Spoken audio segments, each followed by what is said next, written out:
احنا في يومنا الخامس في جدة، ووسط مواعيده المزدحمة الكابتن سامي الجابر عطانا موعد بكرة، لكن في دبي.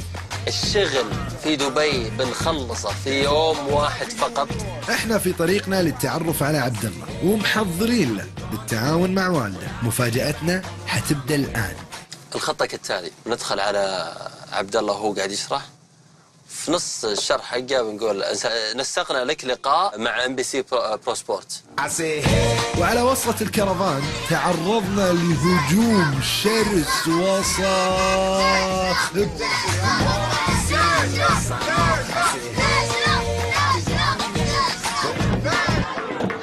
وفجأة دخلنا للعالم المسالم، عالم عبد الله اللي الكل فيه منسجم مع نفسه.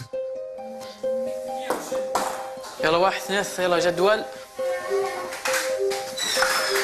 امسك بطل حتى تفكر في عمر. كيف حالك الله؟ كيف الحال؟ طيب خير ان شاء الله. طيب ان شاء الله. شوف الشباب. اي والله. كيف حالكم؟ خير ان شاء الله. طيب الله يعافيك. خلصت الحصه ولا؟ خلاص خلصنا. باقي خلاص خلص. تعرفوا الشباب ولا ما تعرفون؟ شفتهم ترى. الشباب هذول بيعملوا برنامج اسمه ليش لا. الله يوفقك عبد الله، احنا ندري ان انت متميز وبطل ما شاء الله عليك، وعندك بطولات وعندك ميداليات ذهبيه كثير ومشهور. انت مشارك في البطوله السباحه؟ اي والله. اخذت المركز الاول؟ ايوه الاول فيها كلها؟ اي والله. انا وفراس جايين ناخذك عشان نوديك الى دبي لقاء في MBC. اي والله. MBC برو. تجي معنا انت والوالد ان شاء الله؟ اي والله. جاهز؟ ايوه جاهز. مع عبد الله ما كنا عارفين كيف حتكون ردة فعله او حتى كيف بيتجاوب معنا، لكن لغة الجسد كانت اكثر من معبرة. احنا نبي نمشي احنا كلنا وبنروح لنا منظمين لقاء مع لعبد الله في دبي ان شاء الله. بنمشي الان للمطار واللقاء بيكون بكره باذن الله. بتحداك سباحه. اي والله بجيب الاول. بتفوز علي يا العالم. ومن المركز للمطار فورا في الكرفان اللي حيشهد على اخر نمو حلم عبد الله.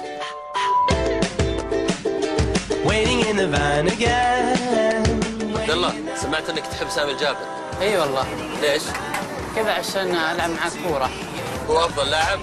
ايوه. وصلنا. لحظه بس ماشيين ولا حد كلف قاعد وصلكم ولا. يلا توصلون بالسلامة. يستر عليك ان شاء الله. مع السلامة يا عبد الله. صدقتك الله. فارقوني الشباب وانا مرة جديدة وحدي مع الكرفان، لانه عادل لسه مشغول في اسبابه الخاصة. برضو مسامح يا ابو رضوان هالمرة.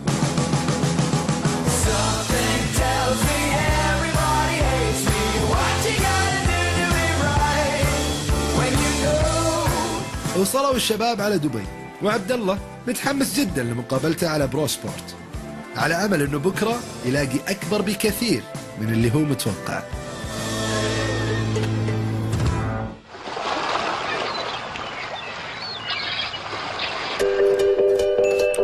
10 الصباح، فراس اول الصاحين وسابق الجميع لMBC لقناه برو سبورت. طبعا كان في انتظاره مدير الانتاج جو ابو مخايم. شو بلشوا تصوروا هيك دغري يعني؟ على طول. ومقدم البرنامج عبد العزيز البكر. ممكن احنا نسوي معه لقاء وفي نص اللقاء نساله طيب ليش انت تتمنى تشوف سامي الجابر؟ فهمت؟ نص الاسئله هذه هو يدخل سامي فيها، لان فهمت اللي عنده توحد الرياكشن حقه يمكن ما يكون واضح مره، يمكن يكون فرحان من جوا بس مو مبين ابدا. في هذه الأثناء مؤيد بكل طرقه المبتكرة يحاول يلهي عبد الله قبل الموعد. عجبتك دبي؟ وش أكثر شيء شدك فيها؟ في ملاهي وفي حدائق وفي أشجار كثيرة، في بيوت وزي كذا، سبحان الله.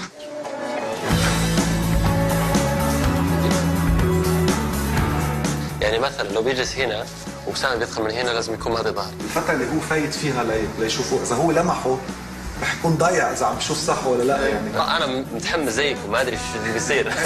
ما أعرف شو اللي يصير.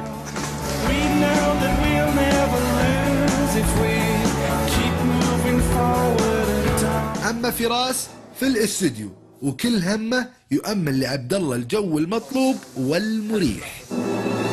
حاول قد ما تقدر تخلي عبد الله اللي يتكلم، ركز عليه. ما ادري انت طريقتكم المذيع، بس خليه هو يتكلم.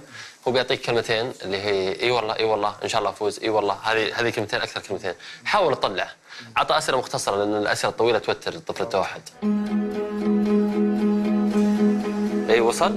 طبعا الحين سامي وصل، عبد الله الى الان ما وصل. اللي بنسويه بنروح نقابل سامي، نعطيه اختصار للموضوع اللي بيصير، وان شاء الله وقتها يكون مؤيد وعبد الله يدخلون الاستديو ونجهز مفاجاه ان شاء الله. الساعة 12 إلا 10 وقبل موعده وصل الكابتن سامي الجابر. اهلا كيف الحال؟ ايش علومك؟ طيب.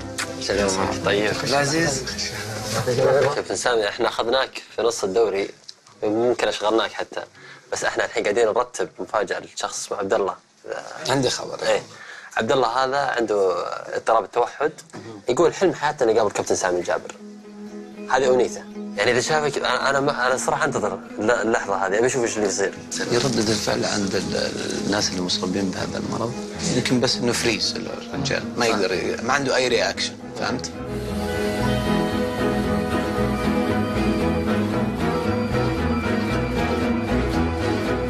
كيف متحمس؟ ايوه متحمس والله. تسوي اللقاء مع مين؟ مع عبد العزيز البكر. اي صحيح.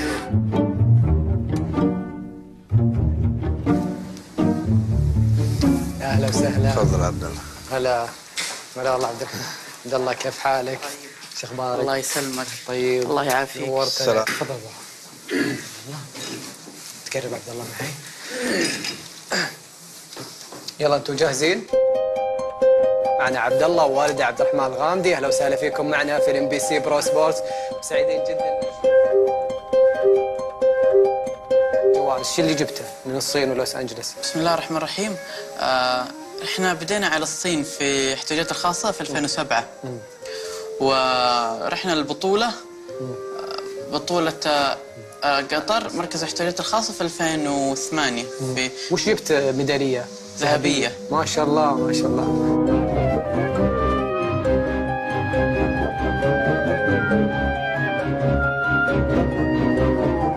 طيب ابغى نروح الكوره، وش تشجع في الكوره؟ فريق الهلال. من اللي خلاك تحب الهلال؟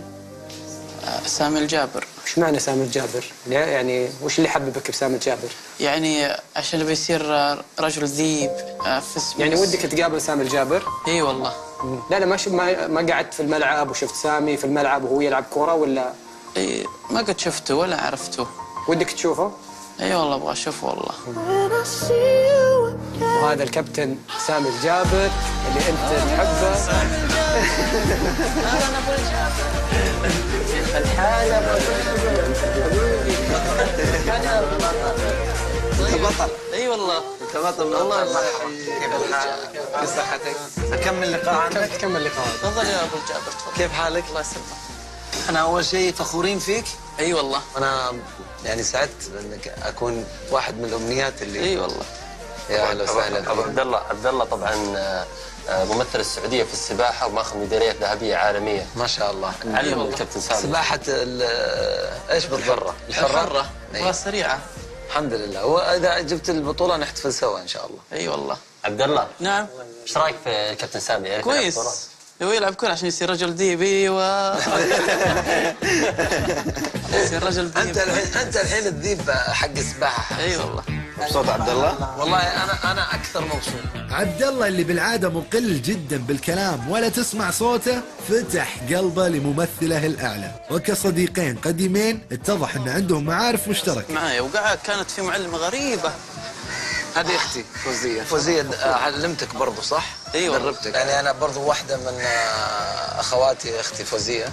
هي واحده من المعلمين بالصدفه مع حسن الصدفه، من المعلمين اللي علموه. ما شاء الله. اي نعم مسؤول. وهو تربى على اسمك، يقول انا من يوم انا صغير وانا احب سامي الجابر. وهذا شرف لي وفخر. ايوه. هذه بالراس. احس انه توفيق رب العالمين احيانا اللي انا احصل عليه، من اذا جت دعوه صادقه من اشخاص امثال يعني عبد الله. هذه كوره وتكتب رساله لعبد الله.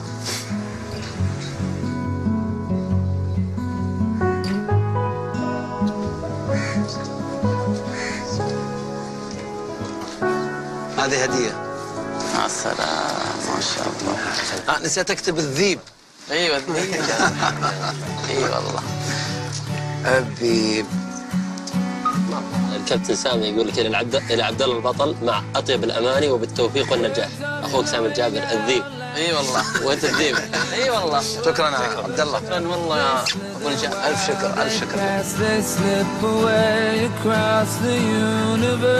بلفتة بسيطة لكن كلها حب وأمل قدم سامي الجابر لعبد الله ذكرى للحياة وخطوة دعم للأمام. شكرا سامي الجابر.